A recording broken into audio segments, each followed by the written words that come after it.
নিত্য প্রয়োজনীয় পণ্যের ঊর্ধ্বগতির বাজারে স্বল্প আয়ের মানুষের জন্য রাজধানী সহ দেশের বিভিন্ন স্থানে স্বস্তির বার্তা নিয়ে এসেছে টিসিবির ট্রাক সেল কার্যক্রম।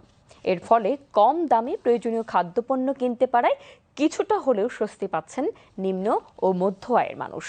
10 দিন ব্যাপী এই কার্যক্রমের মাধ্যমে ভর্তুকি মূল্যে পণ্য কিনতে পারবেন প্রায় 29 লক্ষ উপকারভোগী। বিস্তারিত থাকছে সহকর্মী সুরাইয়া মুন্নির রিপোর্টে। রাজধানী সহ দেশের বিভিন্ন স্থানে বাজার পরিস্থিতি নিয়ন্ত্রণ রাখতে ট্রাক সেলের মাধ্যমে পণ্য বিক্রি করছে টিসিবির এই ট্রাক সেল শুধু পণ্য বিক্রি নয়, এটি অনেক নিম্ন আয়ের মানুষের জন্য জীবনযাত্রা টিকিয়ে রাখার একটি গুরুত্বপূর্ণ সহায়তা। এতে নিম্ন আয়ের পরিবারগুলোর মাসিক ব্যয়ের চাপ কিছুটা কমছে বলে মনে করছেন পণ্য নিতে আসা মানুষগুলো। জানান, পণ্য নিতে পেরে তাদের স্বস্তির কথা। তাহলে আমাদের সব মিলে হিসাব করতে গেলে 700 টাকা লাগে। এখন এখান থেকে সরকারের যেটা দিতেছে আমরা ওইটা 780 টাকা দিয়ে নিতেছে, আমাদের ওইখানে 220 টাকা লাভ হইতেছে। অনটনের জন্য সবাই রাস্তায় দাঁড়াইছে, সবার পরিবারের চাহিদা মিটে না, আয়ের সাথে ব্যয় মিলে না। বাজারের অস্থিরতার সময়ে টিসিবির ট্রাক সেল যেন একটু প্রশস্তি। দীর্ঘ লাইনে দাঁড়িয়ে পণ্য নিতে আসা অনেকে আবার পণ্যের পরিমাণ বাড়ানোর তাগিদ দেন।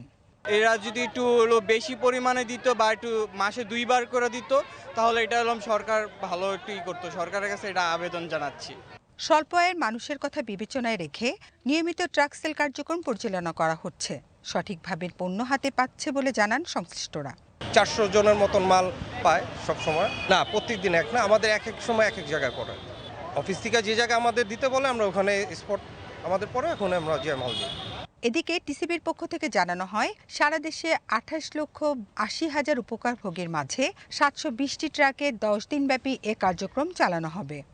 প্রতিদিন আমরা 720টি ট্রাকের মধ্যে পণ্য দিচ্ছি। প্রতিটা ট্রাকে 400 জনের পণ্য থাকতেছে।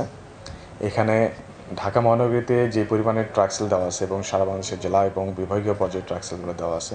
ঢাকা জেলায় 50টি ট্রাক, মহানগরীতে 45টি এবং উপজেলায় 5টি ট্রাকে করে পণ্য বিতরণ কার্যক্রম চলছে। সরকারের পক্ষ থেকে যে ডিসি মহোদয়রা তো এটার সাথে সম্পৃক্ত, তারা এটাকে মনিটরিং করেন। তারা যদি মনে করেন যে এই জেলার যেই নির্ধারিত সংখ্যা আছে এটা কিছু পরিমাণ সদর এলাকায় রাখবেন, কিছু পরিমাণ সদরের বাইরে রাখবেন, এটা ডিসি মহোদয়রা এটা সিলেকশন করতে পারবেন। এ কার্যক্রম 11 তারিখ থেকে শুরু হয়ে 21 তারিখ পর্যন্ত চলবে বলে জানান তিনি। Suraiya Munni, BTV news, Dhaka.